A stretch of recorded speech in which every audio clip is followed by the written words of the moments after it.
ये सब शुरू करने से पहले मैं आपको बता रहा हूँ, अगर आप लोगों में से कोई अच्छा गाना गाता है, कोई रिलेटिव गाना गाता है, आपके यहाँ कोई जर्नलिस्ट और है जो अच्छा गाना गाता है, उसको कहो पहले कि IDFC First Bank presents Big Golden Voice season 7 में वो खुद को रजिस्टर कर दे। ठीक है, तो पक्का नहीं करने वाला है जो तो इतना कर देने जा रहा है। Very nice. IDFC First Bank presents Big Golden Voice season 7 के लिए हम सब यहाँ पर है। Big round of applause guys for this initiative. Very nice, very nice, बहुत सही। तू तो मतलब आज फुल फील में आया है। हाँ, अच्छा, इस साल की हमारी हर साल एक थीम होती है। इस साल की जो थीम है वो है धुन बदल के तो देखो। तो हम लोग कह रहे हैं कि अगर आप लोग कोई भी गाना, जितने भी कंटेस्टेंट्स हैं वो गाना जो भी रजिस्टर करते हैं खुद का, उस गाने को अपने स्टाइल में गाएं। वो जो धुन ऑलरेडी एक सेट हो रखी है उसको अगर थोड़ा सा तोड़ दे तो मजा आ जाएगा। अच्छा, एक और चीज है कि हर जगह ये कहा जाता है कि हम लोग एक प्लेटफॉर्म दे रहे हैं। यहाँ पर हम लोग सिंगर्स को प्लेटफॉर्म नहीं दे रहे हैं, सिर्फ उनका एक म्यूजिक वीडियो रिलीज किया जाएगा with mister Himesh Reshammiya the hit machine, और साथ ही साथ एक गाना गाने का मौका मिलेगा उनको हिमेश सर के साथ। हर साल जितने भी कंटेस्टेंट्स, जितने भी विनर्स यहाँ से निकले हैं, ऐसा नहीं हुआ है कि उनको सिर्फ एक प्लेटफॉर्म मिला, उन्होंने गाया यहाँ पर पूरे हमारी कंट्री के 58 रेडियो स्टेशन जो बिग एफएम के वहां पर वो सुनाई दिए, बल्कि बहुत सारे लोग ऐसे हैं जो कि अब मेन स्ट्रीम इंडस्ट्री में गाने गा रहे हैं। 7th सीजन जो IDFC presents Big Golden voice, very nice voice, I like it. इस बार जो हमारे जज हैं वो तो मतलब हिंट तो दे दिया है, but a big round of applause for the जज, none other than the hit machine Himesh Reshammiya sir. Sir sir sir sir hello everybody, कैसे हैं आप? और जी अपने आप में एक अच्छा टैलेंट ढूंढना एक आर्टिस्ट के लिए बहुत जरूरी होता है। तो मुझे ऑलवेज लगता है कि कहाँ वो टैलेंट मिल जाए जो आपकी कॉम्पोजिशन को सूट करे या आपकी किसी भी प्रोजेक्ट को सूट करे, बिकॉज वो टैलेंट की वजह से ही तो आप आगे बढ़ते हैं लाइफ में। एंड फिल्म इंडस्ट्री में अब जितने अलग अलग नज़रिए से हम देखते हैं आवाज़ को, वो बहुत नई बात है, क्योंकि पहले से 2 या 3 वॉइसेस में पूरी फिल्म इंडस्ट्री खत्म हो जाती थी। अब ऐसा नहीं है, हर घर में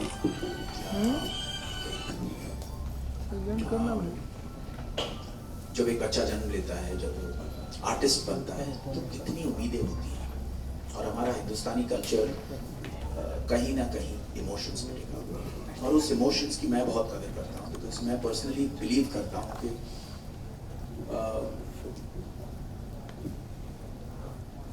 अगर आप में वो टैलेंट है तो वो प्लेटफॉर्म कहीं ना कहीं कोई ना कोई जरिया बन जाता है, बस you have to be at it. तो आज मुझे बहुत खुशी है कि 92.7 बिग एफएम पर आईडीएफसी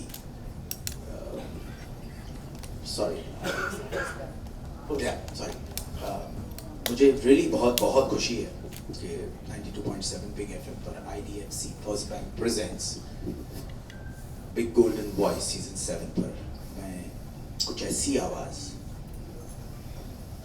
ढूंढने जा रहा हूँ जो मुझे फोकस के साथ ढूंढनी है कि भाई इन्हें मैं यहाँ प्लेस कर सकता हूँ, एक गाने में यहाँ डाल सकता हूँ। सिर्फ सुनना, वाह करना, मैंने वाह कर दी, आपने अपने घर वालों को फेसबुक और सब जगह पे भेज दिया कि भाई वाह हो गई, वाह के बाद क्या।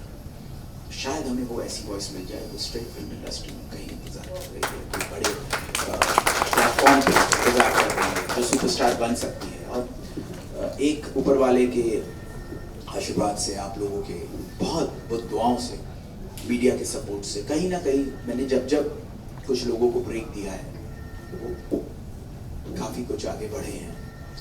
And I am very happy. जब मैंने दर्शन को एक रियलिटी शो से लिया था, विनीत सिंह को लिया था, अमन त्रिखा को लिया था, आकाशा सिंह को लिया था, मोहम्मद इरफान को, या अभी मेरे दूसरे शोज में। So I'm looking for that unconventional voice जो सुरों का सरताज बने, जो अपनी एक पहचान बनाए, अपने घर में इज्जत कमाए, हमारे देश का नाम रोशन करे, और ऐसा प्यार आप लोगों से मिले उसे अपनी टैलेंट के दम पे। तो उसके लिए सबसे पहले तो people will have to register क्योंकि कितनी बार क्या होता है वो आप अपने घर में सुना रहे हैं, आपको पता नहीं है। तो मीडिया के सपोर्ट से हम उन लोगों तक पहुंच रहे हैं जिनको ये बात पता ही नहीं है कि यहाँ पर ये शो हो रहा है, इसमें यही 5 कुछ दिनों में जब भी जो भी दिन है इसमें रजिस्टर करनी है आपको, और उसमें आपका वो मौका है। अदरवाइज कितनी बार हम कहीं जाते हैं तो वो बोलता है कि अरे मुझे तो पता ही नहीं था। बताने का काम अगर मीडिया करे तो किसी ना किसी के घर में रोजी रोटी आ सकती है। तो मुझे लग रहा है कि थोड़ा सा जब हम इतना प्रोफेशनली काम करते हैं, यहाँ पर हम उन्हें रिक्वेस्ट कर रहे हैं कि आप रजिस्टर कीजिए, ज़्यादा से ज़्यादा लोग रजिस्टर कीजिए अपनी आवाज़, ताकि हो सकता है कि उसमें से वो वॉइस जिसकी मुझे तलाश है, जिसकी हम सबको तलाश में मिल जाए, और किसी का और आगे वो प्लेटफॉर्म मिल जाए। क्योंकि कितनी बार मैं हमेशा सोचता हूँ कि मैं एक सीरियल प्रोड्यूसर था, सक्सेसफुल सीरियल प्रोड्यूसर था 15-16 साल की उम्र में, लेकिन मेरा पैशन म्यूज़िक था, मुझे बनना था म्यूज़िक में, एज एन आर्टिस्ट मुझे कुछ करना था। और मुझे वो प्लेटफॉर्म दिया सलमान भाई ने। क्यों दिया वो प्लेटफॉर्म? बिकॉज वो फिल्म जो मैं प्रोड्यूस करने वाला था, मेरे डैडी प्रोड्यूस करने वाले थे, वो बनी नहीं उनके साथ, लेकिन वो गाने बने हुए थे। और मैं सच में अपने सीरियल लाइन में एज अ प्रोड्यूसर बहुत खुश था, पैसा आ रहा था, लेकिन मेरी जो हॉबी थी, I wanted it to be my profession. लेकिन मैं कितनी मेहनत करता, कहाँ जाता, और वो सलमान भाई ने मुझे ब्रेक दिया, जिसके लिए मैं हमेशा उनका बहुत एहसानमंद हूँ। और उस वजह से मैं अपनी हॉबी को अपने प्रोफेशन में बदल सका, और फिर मेरी ये जर्नी शुरू हुई। तो उसी तरह कहीं ना कहीं आप शायद और कोई काम कर रहे हैं, लेकिन आपकी हॉबी, आपका दिल कहता है कि आप एक आर्टिस्ट बनना चाहते हैं, और अगर आप में वो बात है, सुरों में वो कसक है, वो दर्द है आपकी आवाज़ में, वो कॉम्पोजिशन को सूट करने वाली आवाज़ है। और आज की जनरेशन में सबसे बड़ी बात क्या है कि अगर आपकी आवाज़ जो जी जैसी है, तो आपको कोई नहीं कह रहा है कि आप हनी सिंह की तरह रैप करो, या हनी सिंह जैसा रैप करने वाले अगर आपकी आवाज़ है, या आपकी किशोरदा जैसी आवाज़ है, या अरिजीत सिंह जैसी आवाज़ है। आपके लिए एक गाना है, और अब आपको 5000 गाने या 3000 गानों की ज़रूरत नहीं है अपने घर में बरकत लाने के लिए। सिर्फ 2, 5, 10 गाने भी अगर आपको मिले तो एंटरटेनमेंट इंडस्ट्री आज आप लोगों के आशीर्वाद से उतनी आगे जा चुकी है कि आप लोग अपने घर का, अपने देश का नाम रोशन कर सकते हैं। तो उसके लिए आप प्लीज़ ये मैसेज उन तक पहुँचाइए ताकि वो रजिस्टर करें www.bigfmindia.com/bgb पर। प्लीज़ अपनी आवाज़ को रजिस्टर कीजिए, और हो सकता है आप बन सकते हैं सुरों के बेताज बादशाह। ये ब्रेक भी आपको मिल सकता है, और वीडियो करने का मौका भी मिल सकता है, और अपने टैलेंट को दिखाने का मौका मिल सकता है। क्या बात है सर, ये तो बिग राउंड ऑफ अप्लॉज है, कमाल की चीज़। सर मेरे को एक चीज़, मतलब जितने आपके फ्रेंड्स हैं जो एस्टैब्लिश सिंगर्स हैं, वो कभी कहते हैं कितना कंपटीशन लेके आ रहा हूँ, बिल्कुल भी नहीं है। मुझे अगर अपने हैप्पी आर्ट ईयर का एक गाना है अरिजीत सिंह का, ईरी है, तो वहाँ मुझे एक स्टार की आवाज़ चाहिए, तो फिर मैं एक न्यूकमर नहीं ढूंढ रहा हूँ। और अगर मुझे एक तेरी मेरी कहानी के लिए वो लता जी किस्म का आलाप चाहिए, तो मैं रानू मंडल को ही लेता हूँ, क्योंकि वो फ्रेश है। फिर वो कहाँ से है वो मैटर नहीं। क्या बात है, superb guys, a big round of applause is thinking sir. लेकिन जैसे मैंने सुना कि ये बिल्कुल कॉर्पोरेट तरीके से आप करने वाले हैं, कुछ पॉलिसीज वगैरह लेके आ रहे हैं? बिल्कुल, मैंने HR पॉलिसीज इसका नाम दिया है, और वो 7 पॉलिसीज हैं जिसपे वो सिलेक्शन या वो मेरा दिल गवाही देगा कि हाँ this is it.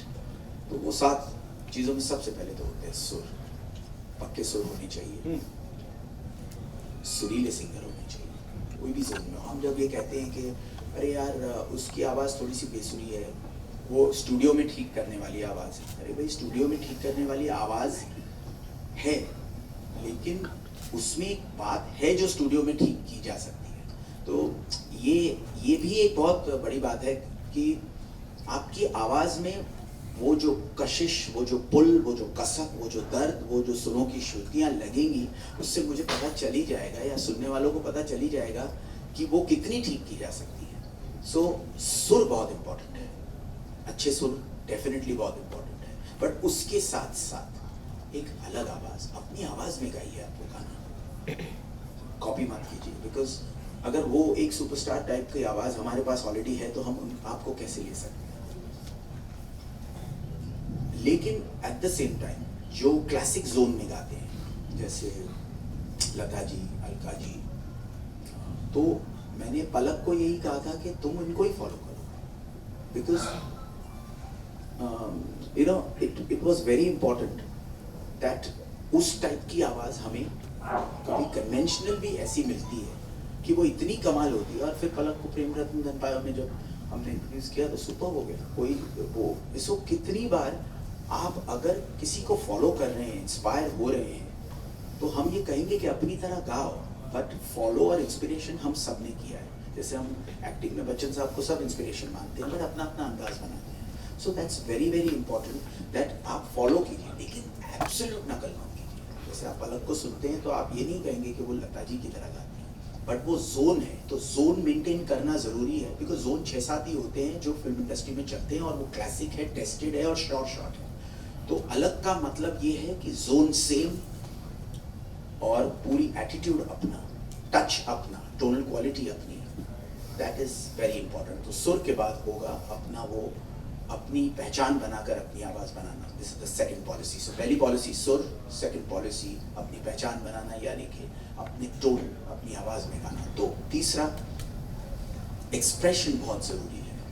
Her word को पहले फील करना। अगर एक दर्द भरा गाना है तो उस एक एक वर्ड को महसूस करना, वो बहुत जरूरी होगा। अगर एक फन सॉन्ग है तो उस मूड में आकर गाना, बिकॉज चाहे परफेक्ट सुर लग जाए, चाहे ब्यूटीफुल टोनल क्वालिटी हो, अगर वो कंप्लीटली आपके दिल से जुड़ा हुआ एक एक एक्सप्रेशन नहीं होगा जो आप मीन करते हैं, उस मोहब्बत के एहसास को, अगर एक रोमांटिक गाना है, आप वो फील करके एक एक वर्ड नहीं गाएंगे, तो वो कहीं ना कहीं एक्सप्लेन में पॉलिटिकली राइट तरीके से गाना परफेक्ट लगेगा। जो बादशाह होगा वो बोलेगा कमाल है, लेकिन फिर भी कुछ मिसिंग होगा। और जो दूसरा एक सिंगर होगा वो शायद टेक्निकली मिस्टेक में होगा, लेकिन 50 गुना ज़्यादा कनेक्ट करेगा। तो तीसरी बहुत इंपॉर्टेंट पॉलिसी है कि आपका एक्सप्रेशन बहुत माइंड ब्लोइंग होना चाहिए। चौथी चीज़ जो बहुत बहुत अगेन बहुत इंपॉर्टेंट है, वो है मॉड्यूलेशन। हर वर्ड म्यूजिक का कोई भी गाना देख लीजिए, एक ही नहीं होगा, उसमें मॉड्यूलेशन होगा। आपके गले का वोकल एम्पलीफायर उस तरीके से उसका फेडर अप डाउन होना चाहिए जो सुनाई न दे कि वो फेडर अप डाउन हुआ है, कि जब आप गाते हैं तो उस गायकी के अंदर एक वर्ड में भी आधा वर्ड एक डीबी ऊपर है और एक डीबी अपने आप अपने वोकल एम्पलीफायर के पॉइंट ऑफ व्यू से नीचे है। ये बहुत टेक्निकल बात है, लेकिन अगर मैं सिंपल लफ्ज़ों में आपको ये कहूँ तो मॉड्यूलेशन हम इसे कहते हैं। हम इसे एक अपना जो रेंज होता है वो, लेकिन फील, उसको फील का नाम बहुत ही सिंप्लीफाइड तरीके से मैंने कहा। तो चौथा फील, तीसरा एक्सप्रेशन, फर्स्ट इज सुर and second policy is about your own tone quality. Fifth is attitude. Attitude बहुत ज़रूरी है। एटीट्यूड और एक्सप्रेशन अलग होता है। एटीट्यूड ये कि वो जो कॉन्फिडेंस लेवल आपका होना चाहिए कि मैं पुल ऑफ कर सकता हूँ, बिकॉज आपकी सुपर एक हर चीज़ का कॉन्फिडेंस ही आपको सक्सेस देगा। पर कॉन्फिडेंस का मतलब ओवर कॉन्फिडेंस नहीं होता है। तो उसका वो जो एटीट्यूड टुवर्ड्स द सिंगिंग, कि इस गाने को मैं अप्रोच क्या करूँगा। आज जैसे एक बैट्समैन होता है, वो सोचता है कि मैं क्रिकेट में आज एक बहुत ही स्लो गेम खेलूँगा, या मैं अटैक पे रहूँगा, या मैं बैकफुट पे रहूँगा। उसी तरह एटीट्यूड आपका एक गाने की तरफ क्या है कि मैं इसमें ये attitude, that is very important, कि मैं इसमें इस लेवल पे खुलने वाला हूँ, तो इतना खुलूँगा या कम खुलूँगा, या रिस्ट्रेंड रहूँगा, अंडर प्ले करूँगा, या आउट एंड आउट प्रोजेक्ट करूँगा। ये एटीट्यूड बहुत इंपॉर्टेंट है गाने में। 5 छठी चीज़, ये पांचों चीज़ जानने के बाद, ये जितना टेक्निकल बात मैंने की, सुर भी, ये चीज़ें नेचुरली आनी चाहिए, सोच के नहीं आनी चाहिए। बिकॉज ये सब चीज़ें जैसे ही सोच में आप पड़ जाओगे, उस रिफ्लेक्स एक्शन 1 सेकंड में जब आपको गाना डिलीवर करना है, उसमें सोच के परफेक्ट होने के बावजूद भी वो इम्परफेक्शन वर्क करेगा। और अगर आपने सोच के किया तो वो परफेक्शन आपके अगेंस्ट जाएगा। बिकॉज सोची हुई चीज़ का इमोशनल कनेक्ट सुनने में, जैसे म्यूजिक होता है, मैं आपको गाना अगर सुनाता हूँ तो 1 सेकंड में आप रिएक्ट करते हैं, वो रिएक्ट इंस्टेंट करते हैं, सोच के नहीं करते।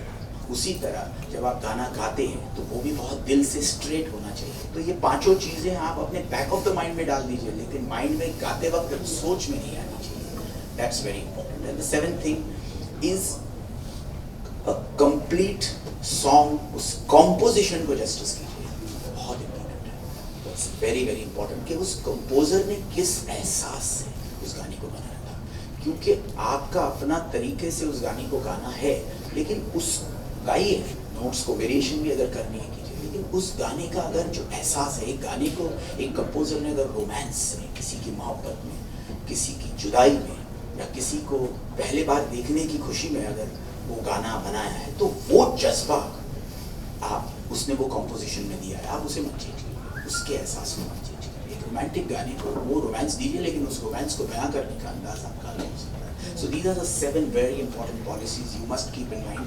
But at the same time, the most important is that ये सब back of the mind में जाकर बहुत naturally अपने अंदर से flow करके आप सरों के मिजाज बादशाह बन सकते हैं। रजिस्टर जल्दी से जल्दी कीजिए। सर अभी तक मेरे को लग रहा था मैं अप्लाई कर लूं, बट रेडियो पे मैं खुद को बोलता हूँ मुंबई का सबसे बड़ा स्ट्रगलर। नहीं कर पाऊंगा सर, मतलब टेक्निकलिटीज के साथ जो फील वगैरह है ना सर, ये मतलब या तो हम जैसे जो गाने वाले लड़के हैं जो नॉर्मल गा रहे होते हैं, या तो हम टेक्निकलिटीज पे फोकस करते हैं या फिर हम फोकस करते हैं फील पर।